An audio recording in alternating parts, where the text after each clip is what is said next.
I've known John for a number of years, ever since I got clean the first time a few years ago. I've watched this man go through some situations in his life that I've been privileged to not have to go through in my recovery. And I've seen him come through it gracefully and grow through it. With no further ado, I'd like to introduce Jon A. from Chicago.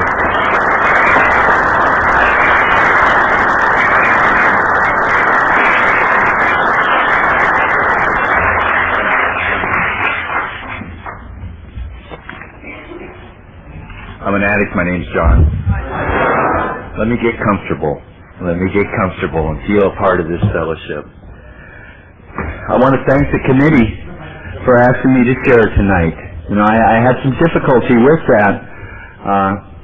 And once again, I learned some more about our second tradition and what a group conscience is.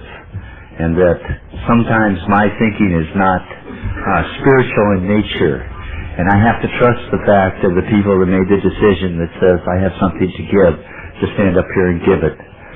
One of the things that I know is Narcotics Anonymous has given me the privilege to have dignity today. It's given me the privilege to have honesty today. It's given me the privilege to be visible and vulnerable in front of you. I'm thankful. Thankful and grateful to be a part of. Part of what happened, and I want to do this, and I hope this works. And you know, hope was the first spiritual principle that I learned about when I came to Narcotics Anonymous. I'm going to tell you about the last 3.5 days that I used. The last 3.5 days was one of those attempts prior to that where I was trying to control my disease and doing simple abstinence without the fellowship of Narcotics Anonymous. In that 3.5 days, probably the most horrendous experience of my life happened. I was in a court system that said I was a threat to myself and a threat to the community. I knew about court systems because part of my story is I was a criminal addict. But that was the first time that I couldn't blame it on anyone else. You know, our basic text talks about blaming as a symptom of our disease. And I couldn't do that.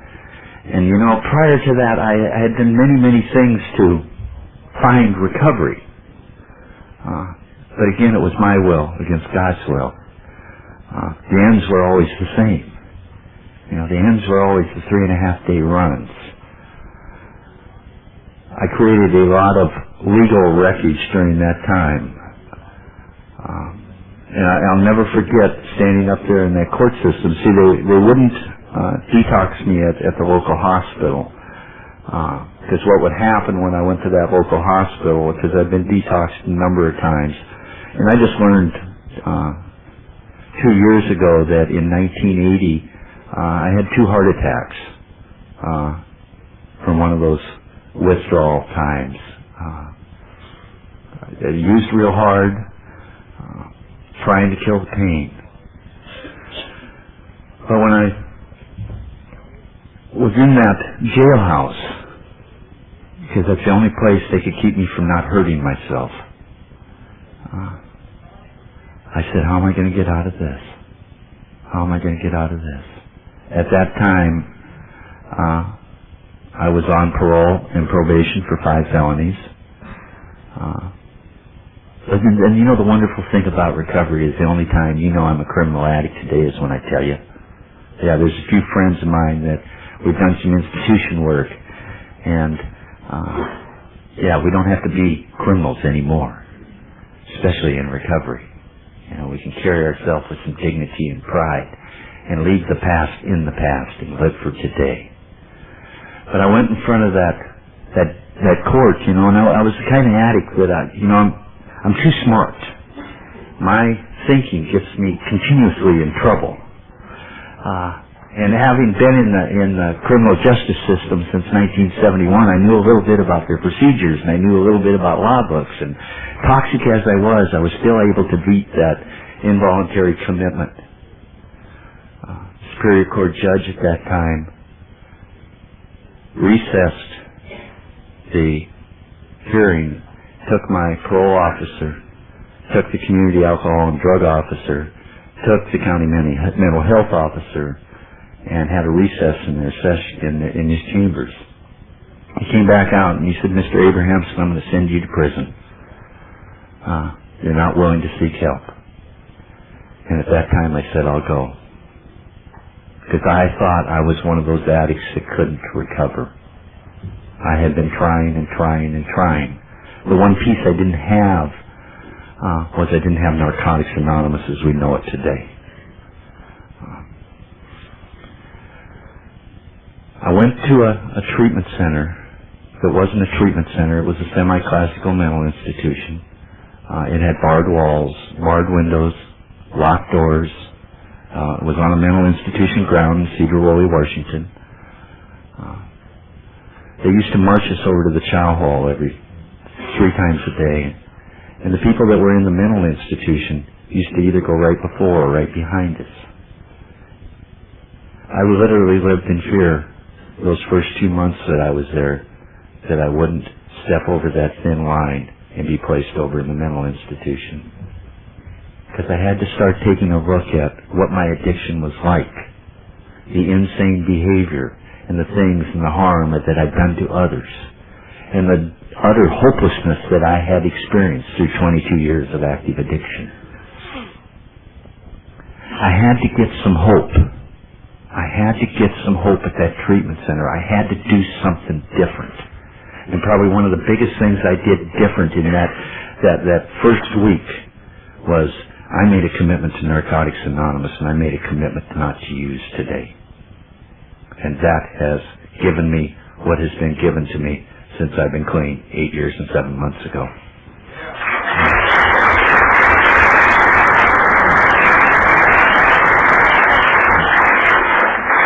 I have a picture up here in the podium of the last day that I used when they booked me into that county jail. The friends of mine, and there's many of them in this room, have seen that. You know, one of the ways that you know I'm still an addict today is like I got this Coke here, and I also got one stashed under the table because one was never enough. You know, yeah, I never did do one thing at one time. While I was in that treatment center, one of the things that happened was they had a meeting in Mount Vernon, Washington, a Narcotics Anonymous meeting. I was a Hope to Die Dope thing. Took a lot of pride in that. You know, I had an opportunity about 4 years ago to speak at a small convention that we have up in Washington, and 27 years later, there I was speaking about recovery, and 27 years prior to that was when I used my first 2 drugs, not 2 blocks away. And that's some of the spiritual awakenings that come from this program, and I've had many by staying open to God and you people. But I was in that treatment center, and I made that commitment to go to Narcotics Anonymous, and I had to find hope somewhere. I had to find hope. I had to become willing. You know, they talk about we're only as sick as the secrets we keep, and I had a lot of secrets. I had done a lot of harm to a lot of people, and I used this excuse, well, according to the legal limits, I can't talk about that because I might be convicted. Yeah. What I was afraid of, if you knew everything that I had done, you would have nothing to do with me. See, I hadn't learned about what this disease of addiction is at that time. I thought I was responsible.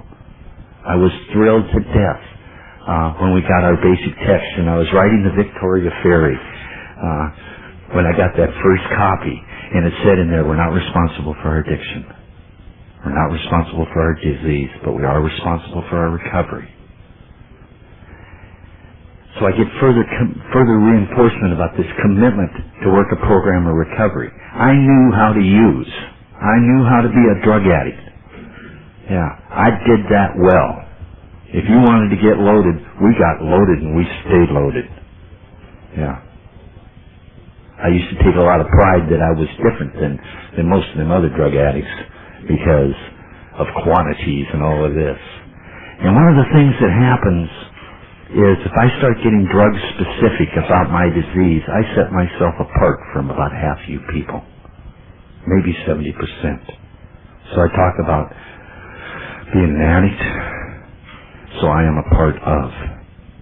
And that's real important for me because, see, I never fit. I was an only child, and I grew up very, very, very lonely. I had no one to share with. And that's why when I used that first drug in 1959, those first two drugs, I got that sense of wholeness. I got that sense of being equal to peers. I got that sense that, yeah, I'm okay, because it covered up that void that I have been feeling. But I came to Narcotics Anonymous, and people just loved me.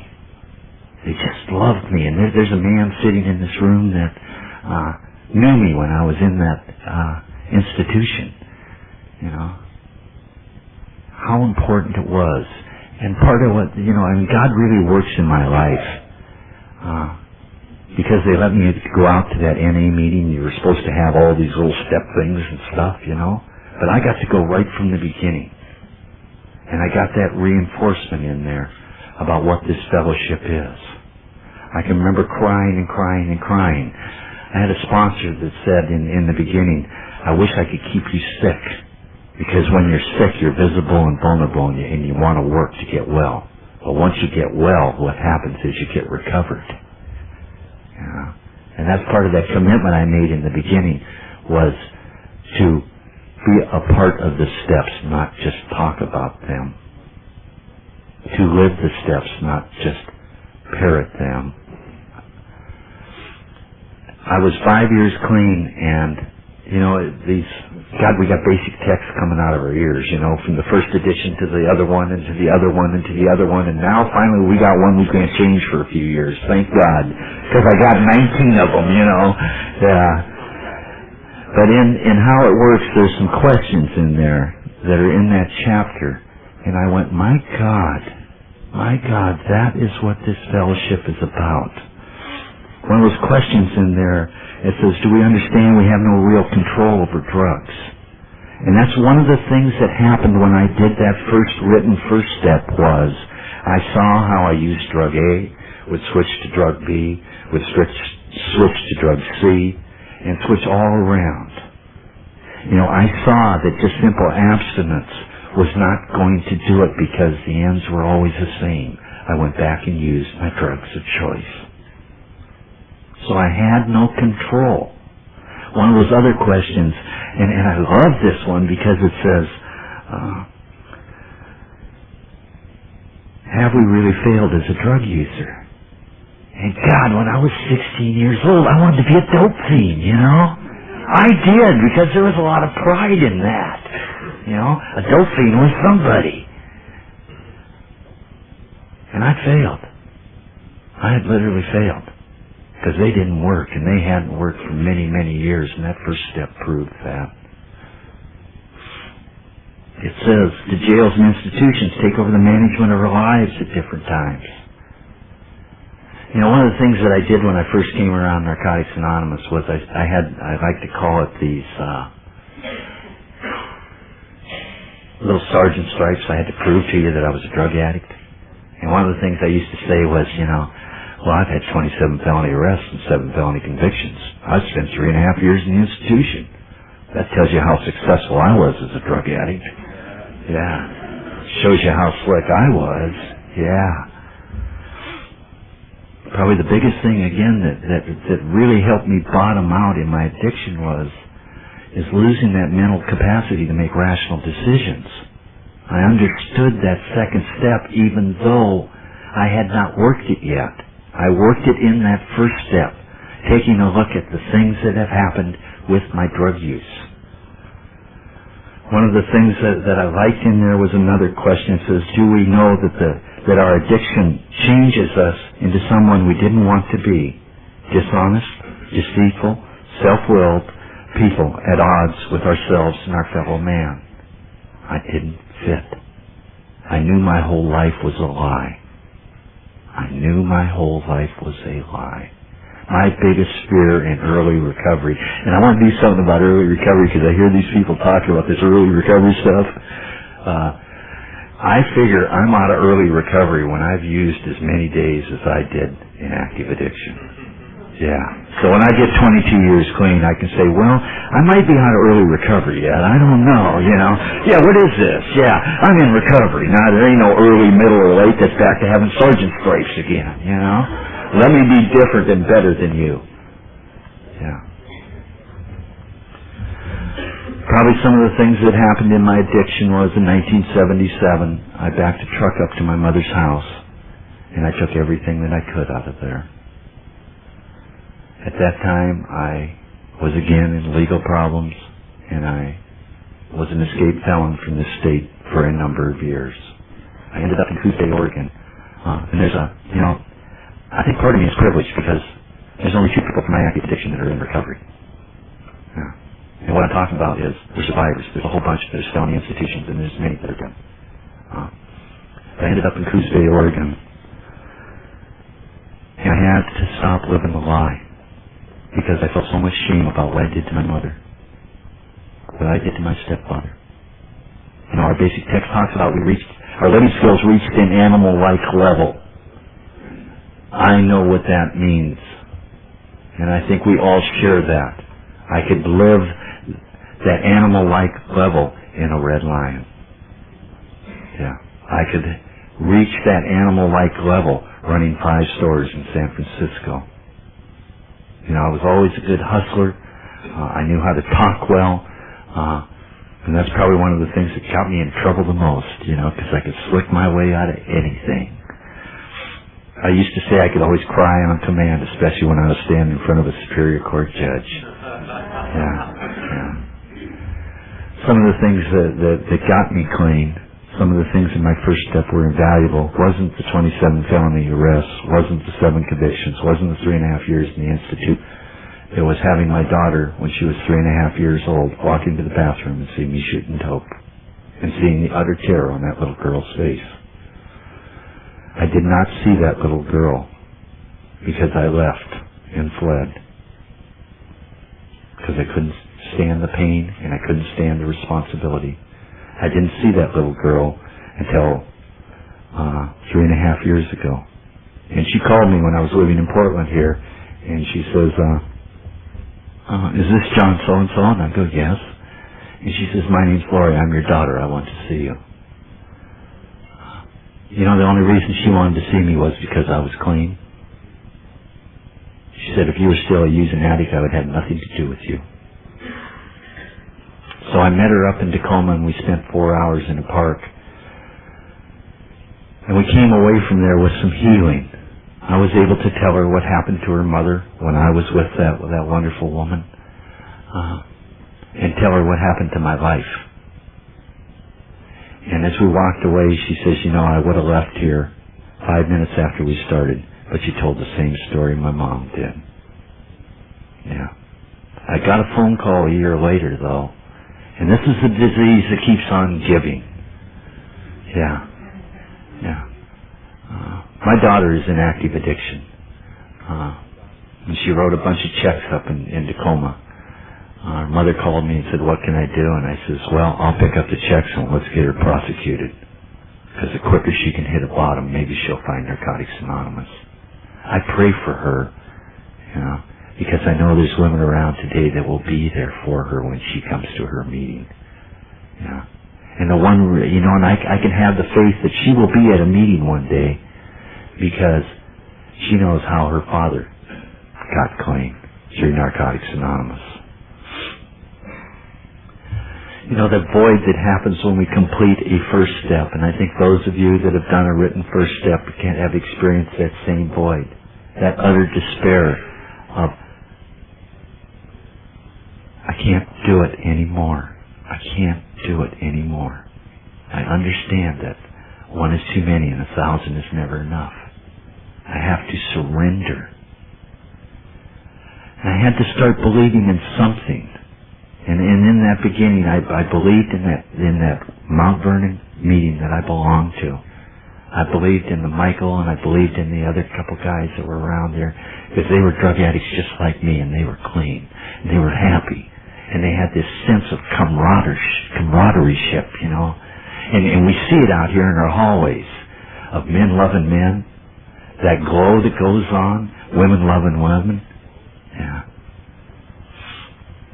So I started doing a second step, and I did that.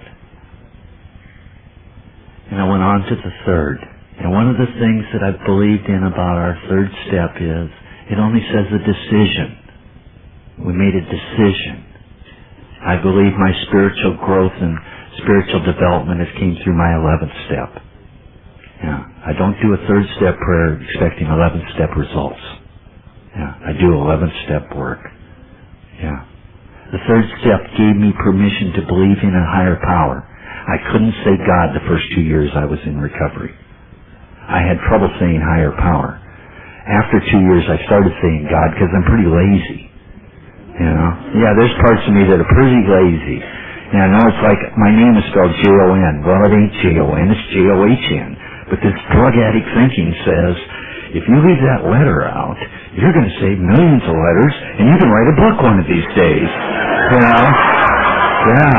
So it just sounds like you guys think like I do.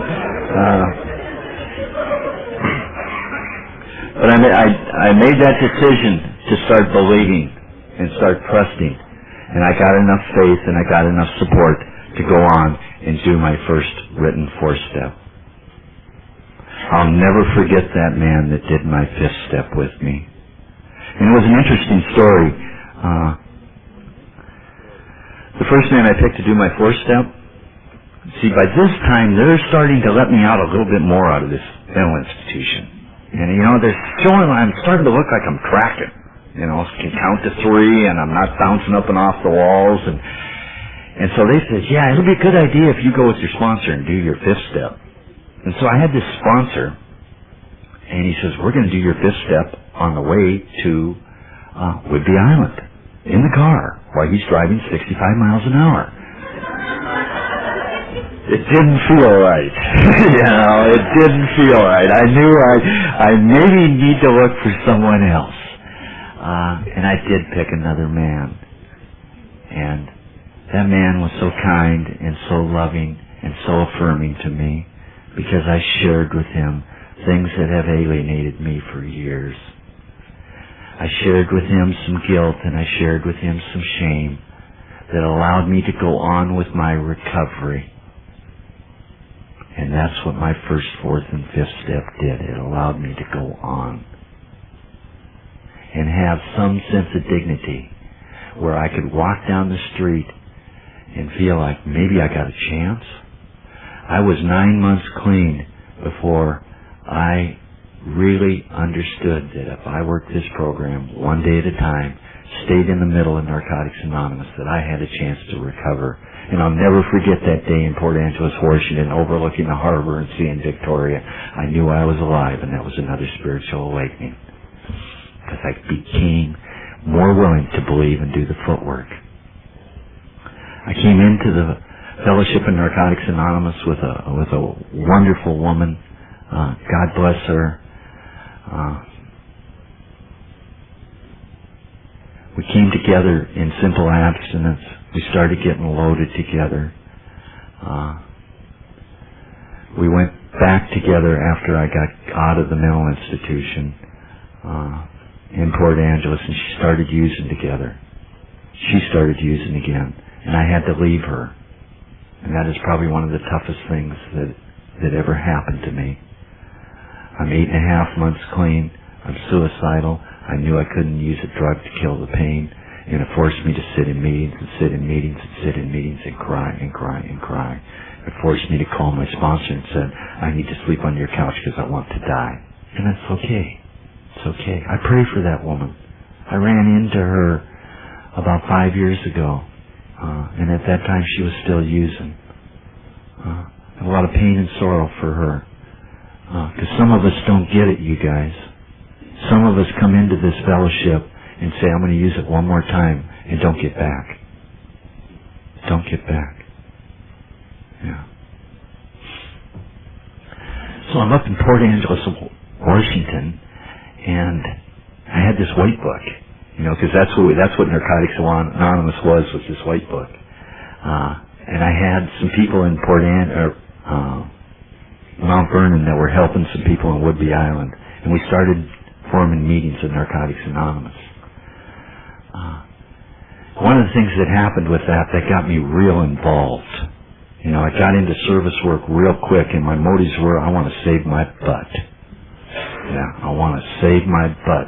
So I'm going to be a part of meetings. I'm going to go to events, and back in 82, when we had events, it was like maybe once or twice a year. What we have now in this fellowship, every weekend there is something. Every weekend there is something. So I got real involved, and one of the things that happens is I suffer from arrogance. That's part of my addiction.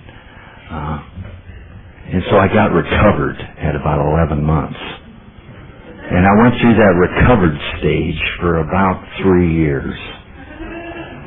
The recovered stage where I could quote, once we got the basic text, verbatim. Could stand up there and recite. And that's all I talked about was the basic text. I never talked about me. I also stopped working the steps and took this spiritual sabbatical, as I called it, because after all, I had done my first 5. Well, at 18 months, I had these character defects starting to drip off my arms. And some of you know about character defects dripping off your arms. I had 3. Yeah. That's going to change. That's going to change later on in my recovery.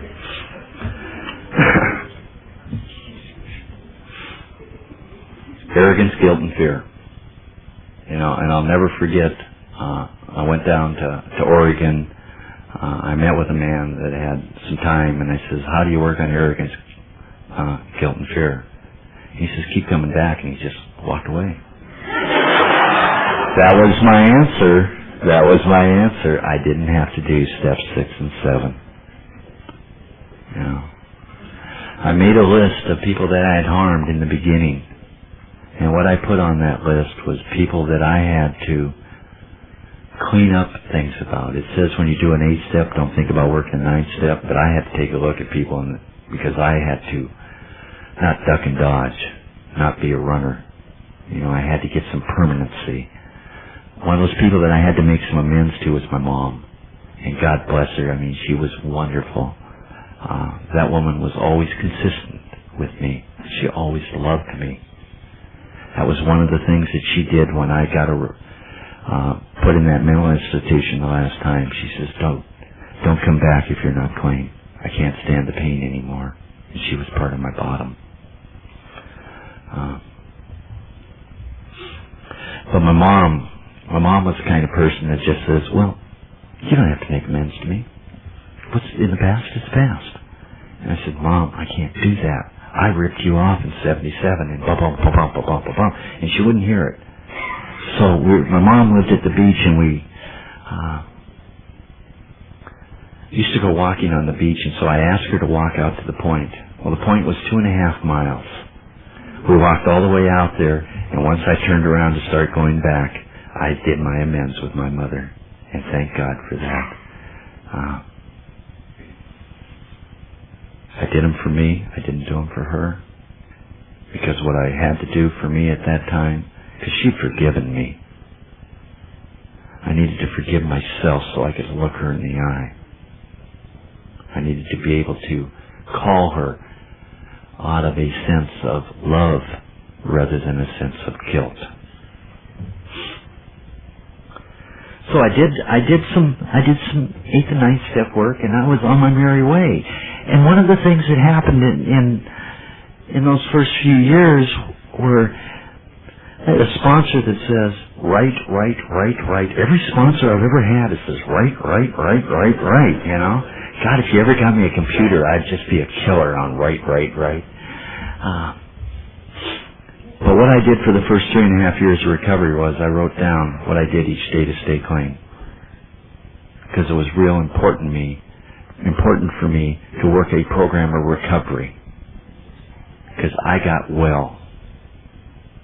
And if I didn't do the things that helped me stay clean, I was afraid that I would die.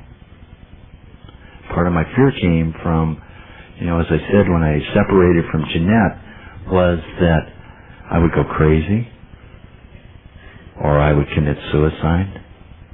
Those were my first two options before drug use. And what I found out of 3.5 years of doing those daily disciplines was the more things I did for my recovery each day, the better the little self-report was at the bottom. And I learned a lot about that. And one of the things that came out of that first 3.5 years, they are spontaneous now.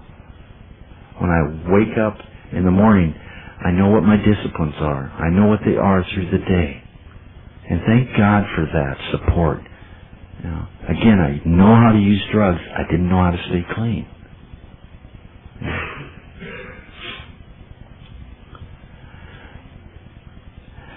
At 3 years, I had a man. I was at a thing in Victoria, British Columbia, and I was a little spiritual giant. Beside this being this recovered addict, I also had 12 relationships the first 3 years of my recovery. Yeah, I also did a first step on recovery wreckage. Yeah, that's a nice concept because it's there.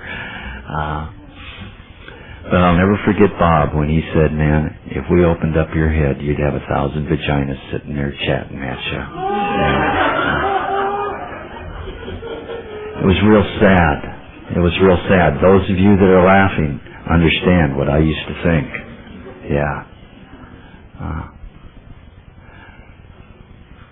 Because I always wanted to be somebody. Always wanted to be somebody, and we have a sentence in our basic text about social acceptability does not equal recovery. And I understand that, and I finally really understood it at about 7.5 years clean. But I had to start doing something different. I have a sign that's been in my, it's been in my workplace, it's been in my house. In fact, I put it in a more frequent place that I travel through the house here recently that says, if you always do what you've always done, you always get what you've always gotten. Yeah. I always started relationships in the middle. I always started them in the end. I didn't know anything about starting them in the beginning. Probably one of the biggest thing that has happened from Narcotics Anonymous was, I had 12 relationships the first 3 years. I can run into each one of those women, and there's no amends to make. This program did give me the privilege to clear up the wreckage of today. Some of them I haven't been able to clean up for a while, but I have been able to clean them up. So I had to start doing something different. That 12th relationship was a woman that I married. I thought this was the one. I thought that we had started a friendship, but again, we started it right in the middle. 2 months after we were married, or a month before we got married, she found out she was pregnant. I was a 40-year-old, a 40-year-old addict, and I thought I was sterile. Because the last time I'd had a little children was when I was back in a youngster. But I wasn't anymore, and that blew my socks off. And I'm sharing that tonight of any of you men out there or any of you women that feel like you haven't been able to conceive a child. Watch out if you stay around here long enough and don't use precautions. Yeah. But one of the things that happened with Valerie was, yes, we conceived a child together, and that child died. Before it was born. At the same time, I had a friend with 11.5 years of abstinence. We worked at a the local college together. We went home from a Thursday night class, and he hung himself. So between Valerie and Ron, I was in major grief, and didn't know anything about grief. At that time, I went into my workplace and said, I need to go to treatment. I can't make it anymore. I need to go to treatment. They called a bunch of people in Narcotics Anonymous up in Port Angeles, and they came in and said, when are you going to stop? Feel the pain. Let us love you, and you will be okay. And I did that. It's been real hard for me to let you people love me. It's been real hard for me to let you support me.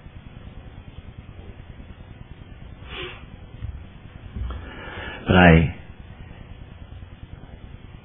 so in 7 months period, I got a divorce from Valerie. It was ugly. Those of us that have had divorces know what ugly divorces are like. It is ugly.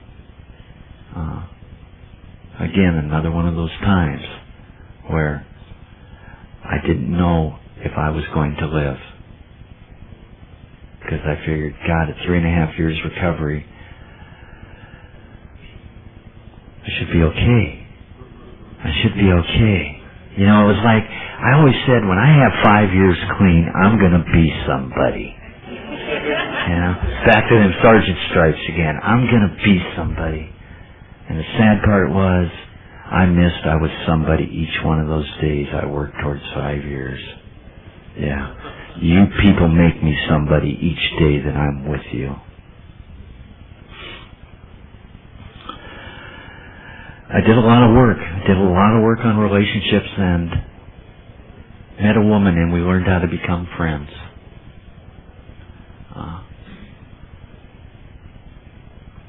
We did the right things. I'll never forget probably the first 4 months that we were friends. And that was a nice time too, because when I told her when we first started the friendship, I want to be your friend, and she went, right, yeah, you're just like all these other guys. And I go, no, really, I want to be your friend. So she checked me out for about a month and figured out I did want to be her friend. Yeah, I didn't want to start this relationship on illegitimate sex. Yeah, I didn't want to find out a month later that we had nothing in common. Yeah. So we worked real hard. And I always, she lived in Walla Walla, I worked in Portland here. I had this little sports car. Yeah, and it was, every Thursday night, Walla Walla, vroom. You know, every Sunday night, Portland, vroom. Yeah, I did something like 22,000 miles in 7 months. Yeah. But see, I didn't see the obsession. I didn't see the compulsion. Yeah, I didn't see that, because we were doing friend stuff. No, man. Yeah. I was fixing big time. Yeah. I married that woman. Yeah. That was my third marriage. I had 4 years clean. Faye had 18 months. And so, in the meantime, I'm being this service worker ranger. You know? You guys that got 14, 15 service positions?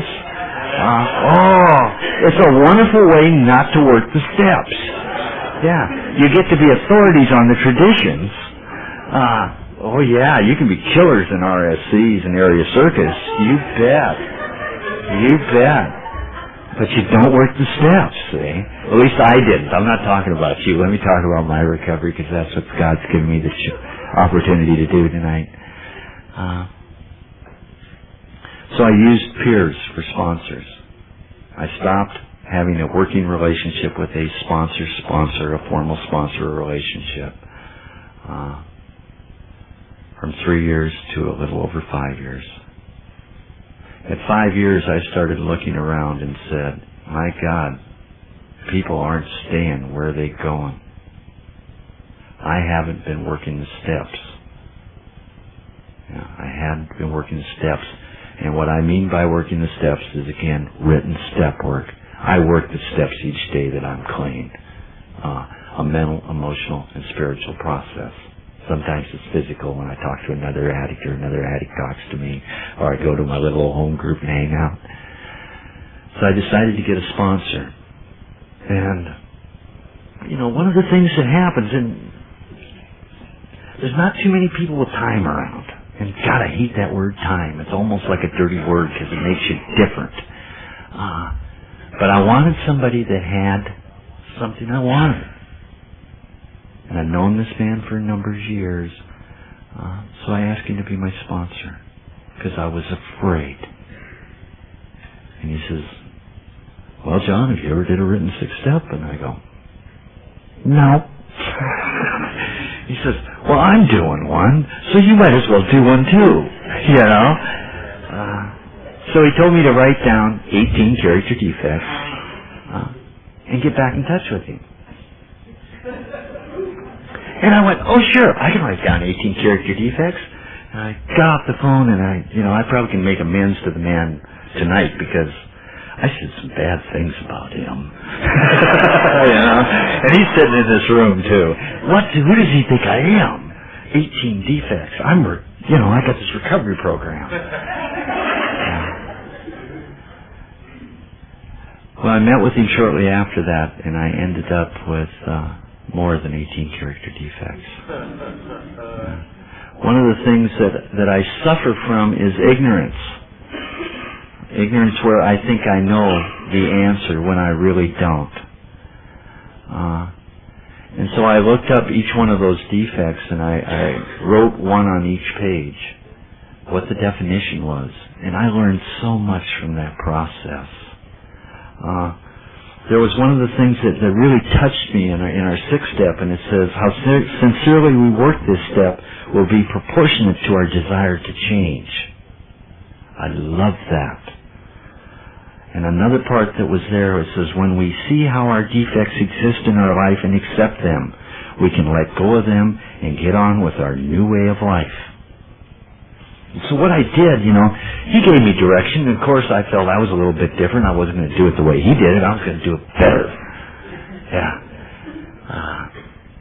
But he told me I could only write one page. And I'm one of these guys that can write novels. I can write novels. But he says, 1 page per defect. So I started what is called the Defect of the Week Club. And I'll guarantee you, if you start looking at arrogance for 7 days, you'll want to throw up.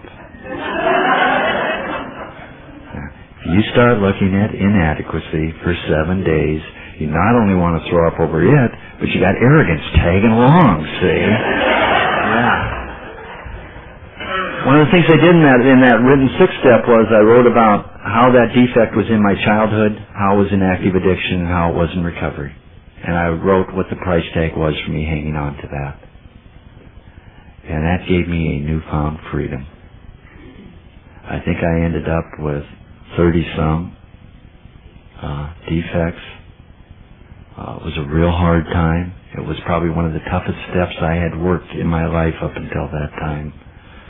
I went and I got to speak at a Winter's thing up north, and I'd called my sponsor to tell him I'm done. I want to go over it with you and get on with this 7-step. I've been on this thing for a year. My God, I don't want to have this be the 6-step from hell and be in my 11th year of recovery still doing a 6-step.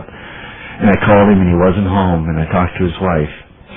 And I said, well, I'm going to put it in an envelope and put his name on it and give it to God and him because I can't hang on to it no more.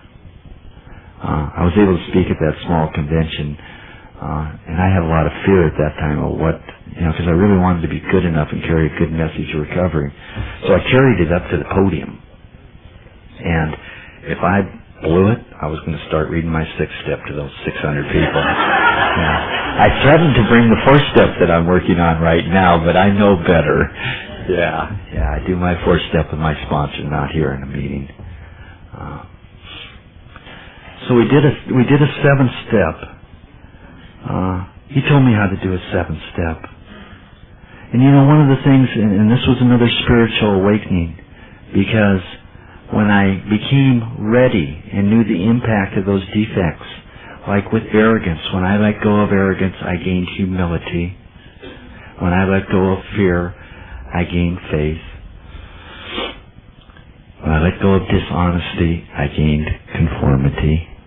And I'll never forget when he said that one to him, because I said the F word to him. And I don't do that to people. Basic text. I used to hang on to this, because see, it made me different. It made me different. It gave me those sergeant stripes. As with our second edition, our third, all of our editions, I used to always hang on to an older one, so I could say, I got more time, Yeah, look at me. I think when I did that sixth step and gained a new understanding of conformity was when I started carrying our fifth edition around. Yeah. So it was important for me to bring this up here tonight because, my God, I don't want to be different. I want to be loved. One of the things that happened after I did that, he told me when we talked about all the spiritual principles I would have if I let go of my defects, and he told me to go do this. I looked at it as humiliation process of letting go of my defects. And I was still stuck in them. And it took me a while before I would let go of them, before I would humbly ask God to remove them. But he also gave me another assignment. It's time to do an 8-step, John, because he was doing one. Yeah. I don't know about that, Yeah. One of the things that has happened in my step work is I have done prayers for each step, and I do that with people that I sponsor. We do a 4-step prayer, we do a 6-step prayer, we do a 7-step prayer, we do an 8-step prayer. Because I learned from that third step of making that decision and searching for God's strength for me to write when I need to so I can continue this journey. That has been a part for many years of writing prayers specific to my steps. So he asked me to do an 8-step, and he left me off in the dust again. And see, the man lives miles and miles and miles and miles away from me. Not that many. Yeah. Phone's real heavy. We understand that. And I started writing that 8-step. And he says, write it as if you'd never done one. Because it was just sort of like the 6th step. I wanted to say, well, about 18 months I had 3. And Harry told me to just keep coming back, And so I wanted to not do the footwork again. It's incredible about how our disease stays with us. Our disease says, don't get well. I know I'm in my disease when I say I'm different. So he told me to do one like I never did one before. And I started writing. Started writing. And I did page after page after page after page of people that I had hurt. I put down a place if I couldn't remember the person's name. I had so much shame. I came to a convention here a couple of years ago at Pacific Northwest and felt like I didn't belong. That if anybody saw my 8-step, they would literally say, no, you are a phony. You don't belong in Narcotics Anonymous. You are too sick. Look at what you have done. And I had a real difficult time. I had made some amends. That is part of what the journey has done. I have had an opportunity since I did that 8-step and went on to a 9th-step to do more amends. I still have amends. But probably one of the biggest gifts of this fellowship is I haven't had to add people to that list except Joe T. And some of you know Joe T. Joe came up and spoke in Olympia, and I taped him and said, I'll send you the tape. Well, I just gave it to him tonight, and it has been 23 months and 2 weeks later. Yeah. Thank God I can scratch him off my list. But it's that kind of wreckage that makes me avoid him. It's that kind of wreckage that keeps me in guilt. It's that kind of wreckage that reinforces my shame.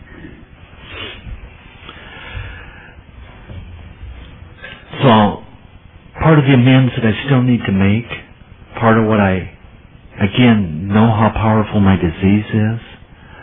I got a bad conduct discharge from the service in 1963. And I've never turned that around. I was an addict, doing drugs, and did the things that we do when we do drugs, and they kicked me out. I've never turned that around, and I've always been a second-class citizen with that. The other thing that happened is when I got my first 2 major felonies, they took my civil rights away. And I haven't sought the footwork to get them restored yet. Every year when people vote, normal people vote. Some of you guys even vote, not me. I've never voted in my life. And I need to turn that around because I am no longer a second-class citizen. Yeah.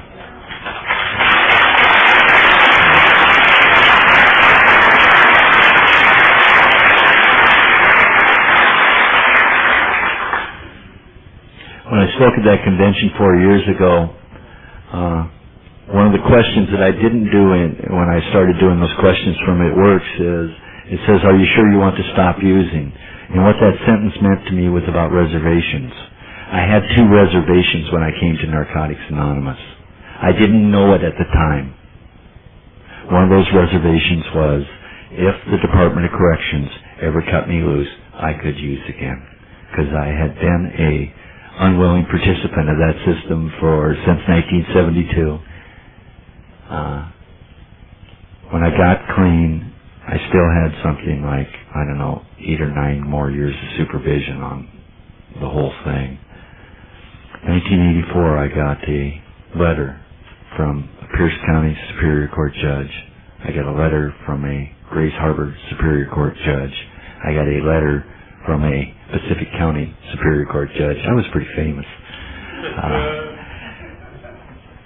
What they said was I was no longer a threat to the community, and they released me from my probation. When I opened those letters and saw that, I said, what a gift to Narcotics Anonymous. Yeah, what a gift to Narcotics Anonymous. Because you people did for me what I couldn't do. I was destined to die in the institutions. I believe that. The institutions did one thing for me. They slowed me down some. The other reservation I had was if my mom died, I couldn't handle it. That I'd go get loaded. 1984, my mom suffered from lupus. And she had a real difficult time in that. And I didn't even know I had that reservation until I saw how sick she had become. And when I did that, I said, no, God bless her. Yeah, my mom has had the privilege of seeing me clean for 5 years at this time. No, I will continue with that respect. She would always want me clean. And work through that thing. May 30th, 1989, my mom died.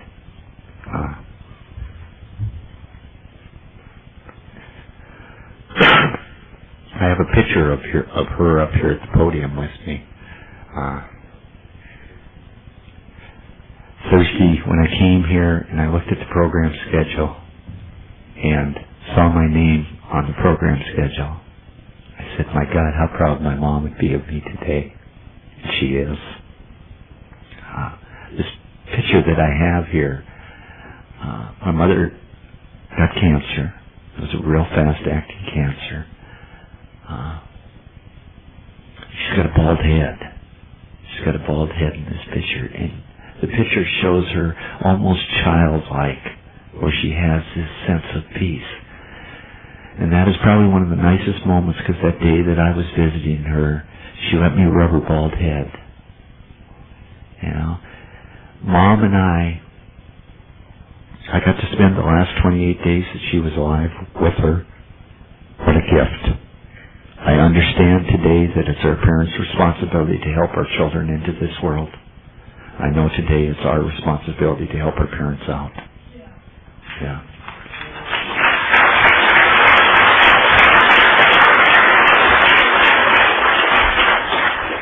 I also know that death doesn't mean the end of a relationship. I love her more today than when she was alive. She is with me. I was able to write the eulogy for her funeral. And one of the sentences that was in there was, one of Virginia's biggest hardships was watching her son spend 22 years in active addiction. And one of her biggest joys was watching him spend 7.5 years in Narcotics Anonymous. Yeah. I had to, let me go back. During that 27 days she lived at my house, I took her back and forth for treatments. They had her on Dilaudid. I had to monitor Mom's medication. And the gift of this program was I didn't get drug hunger. I didn't get thoughts of using Mom's drugs. It was difficult seeing Mom under the effects of that drug. But it was okay because she wasn't hurting. And that's the biggest thing that I wanted for her was, don't hurt, Mom. Please don't hurt. You know, and she used to say during that last month, don't worry, be happy. You know, like that wacko song that they had, you know. And I thought Mom was just sort of placating me. You know, just sort of discounting my feelings. I realized the night that she died what she meant by don't worry, be happy. Yeah. And I think there's a few people in the audience that know what I mean by that. She had made her peace. She had done everything she needed to go. And she could leave. The last week she was in the hospital, my stepfather came to me. And I mean, if we can ever pick a stereotypical Archie Bunker, God bless Everett, he's one. Yeah, he's got the crew cut from 1951, and he's kept it that short ever since. I'll never forget riding in dump trucks with him and him trying to run over freaks. You know, freaks. And here I am, like the last time, I got my first haircut in 1980.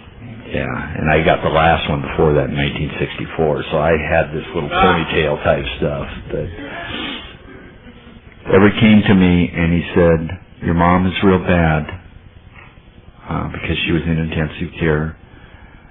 He says, we have worked the last 27 years to build some comfort, and I don't want to lose that. Neither does your mom. But we have to protect our monies. So what that man did was he took me to the attorney's office and he put a very large sum of money in my name.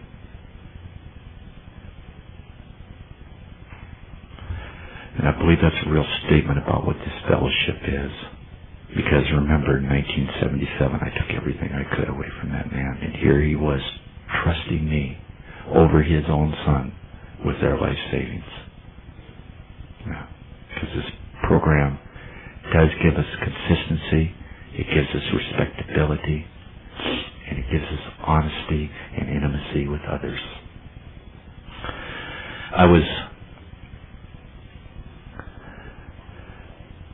The last day my mom was alive, the nurse came to me and said, your mother's vitals are real bad, and if she goes to code, what do you want us to do? And I had to make that decision.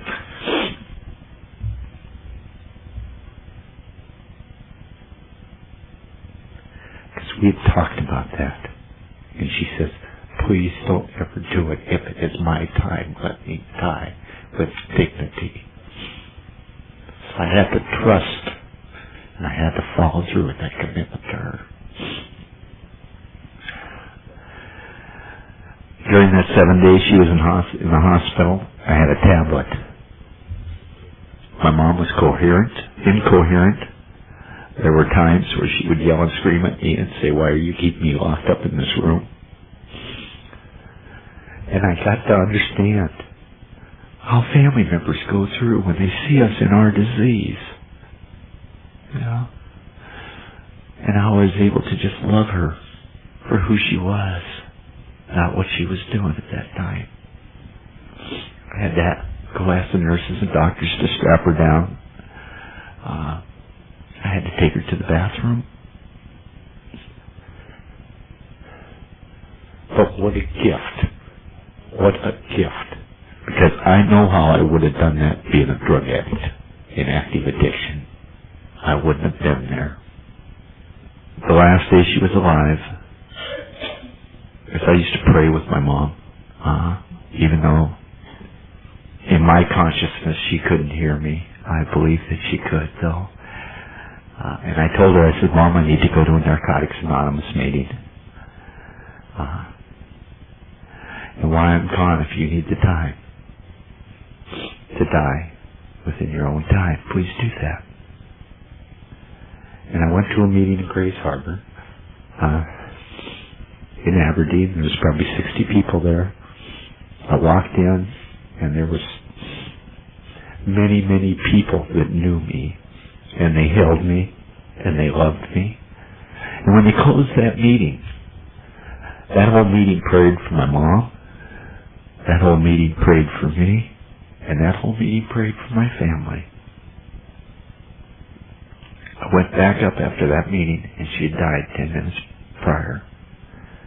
I was able to clean her up, comb her hair, and say my goodbyes. And what a privilege. What a privilege. I've had a hard time with grief. Some of you have seen me around here. And you know what I've learned about that? My grief is equal to how much I love her. Yeah. Shortly after my mom died, I made a decision to separate from my wife. We have been separated close to 11 months now. One of the commitments that I did do in that relationship was, I am not willing to get sick with you. And I'm not willing to get sick, nor do I want you to get sick with me. I think one of the things that happened when we got married, and you know that marriage was the longest relationship I've ever had in my life. That marriage was based on spiritual principles 85% of the way through. We never did call each other names, nor intentionally hurt one another. And those were some of our beginning commitments. But I made the decision that we were two different people, that I loved her as a friend, and my God, I do.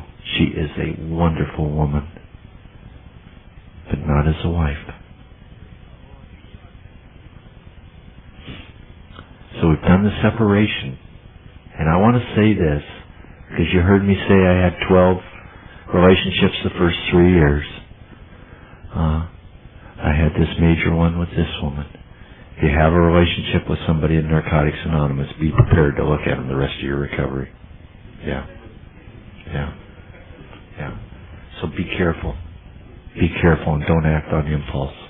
I don't want to be lecturing. That's experience. That's experience. One of the things that I told her 5 months ago was, one of the things I took pride in was never hurting you, never having any amends to make to you. But I did have to make amends to her because I was being dishonest and not telling her that I wanted to divorce. So I told her that I wanted to divorce. I can walk away from that marriage and feel And know, I want to repeat, know that I know how to have healthy relationships. That marriage was a success. And feel real privileged that we did what we did. God bless her. Neither one of us wanted to come together and have pain caused by our relationship.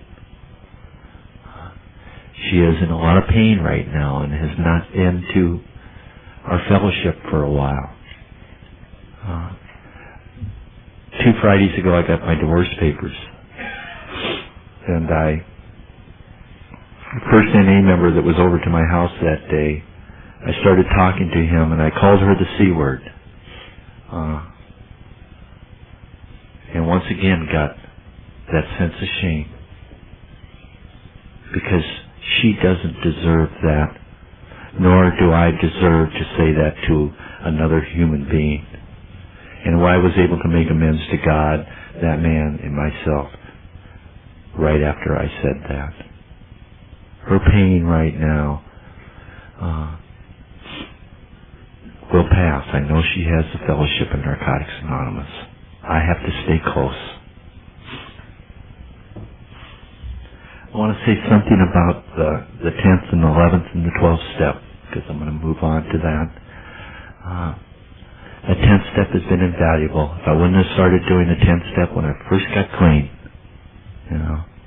I would have been in trouble. The 10th step has helped me clear the wreckage of today up. I talked about it 3 years doing that first, looking at all the wreckage that happened in recovery. If I do a good 10th step, I don't have to build new stuff. One of the things that's happened with the 11th step was I've done some written work in there because I didn't know much about spiritual principles. And one of the things I know our basic text says is spiritual principles are never in conflict. I love that sentence. And so what I've done for a written 11th step is write out the spiritual principles that have been in my life that day. And give my thanks to God. And spending some time to allow Him to give me some more. Some of the things that I've had from the 12th step, it says we had a spiritual awakening as a result of these steps. I've never had any burning bushes. I've never had any of these great big lightning bolts. But I have spiritual awakenings listening to one addict sharing with another, reinforcing how this program works. I have spiritual awakenings when I see addicts in pain and they keep coming back and they stay clean. I was given the privilege of being the first convicted felon in the state of Washington to being a sponsor, a Narcotics Anonymous sponsor at the Walla Walla Penitentiary. What a gift. What a gift. Because we're literally changing the world. That prison system said addicts are addicts. They finally said, well, let's set some other addicts in. And there's a couple of addicts in this room that went to that penitentiary here about 3-4 years ago, and I just looked at one and God, I love him. It was tough. It was tough. Because part of us got faced with what we had to do to survive. One of the things that happened was I got this vacation in the state of Arkansas in 1971 and 72. That's a tough place. Third day I was in that penitentiary, I was raped, was stabbed and cut. That didn't come out until I had done a 4-step. Didn't come out until I'd done a 4-step. But that really affected who I was as a man. It still affects me today. That fear of I'm going to get violated. I was in a dentist chair, and I had that same sense of panic that came that same day, and I literally relived it. And I says, Dr. Adams, I just need to tell you this, but I'm going to dump this on your shoes. This is what happened in 1971. I lay in this chair, and I'm ready to rip your lips off. So please turn me around so I can see the door and you, and I will be fine. I don't have to hide anymore. Yeah, I don't have to feel different. I don't have to feel less than. I have a home group. In that home group, all the men are here except one, and he couldn't be here. And what a privilege. What a privilege. I have so many friends today. So many people that love me. And I think that's the gift of this fellowship. Because it literally took me 6.5 years to start figuring out what there was to love within me. But once I got rid of those, got out of that 6th step from hell, and started getting away with them defects, started cleaning up that shame in that 8th and 9th step, I started to feel more of a part of America. I work for a large corporation. Most of them don't know I'm an addict. I continue to like to say, people don't have to know unless I tell them. I have this one friend up in Olympia, Washington. He's a pharmacist. He don't know I'm an addict either. But that's just my little sense of, that's my little joke with God and me. I appreciate the care. I appreciate the love. I appreciate the compassion. Because without you, I wouldn't be here today. I want to thank you for helping me recover one more day. Thank you.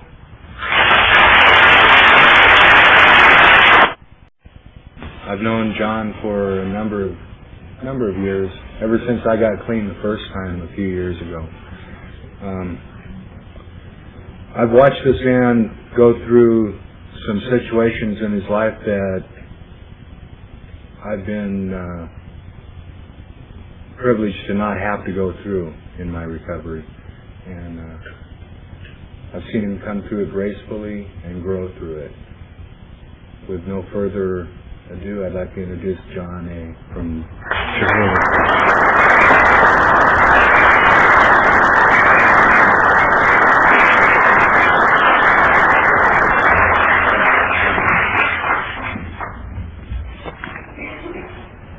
I'm an addict. My name's John. Let me get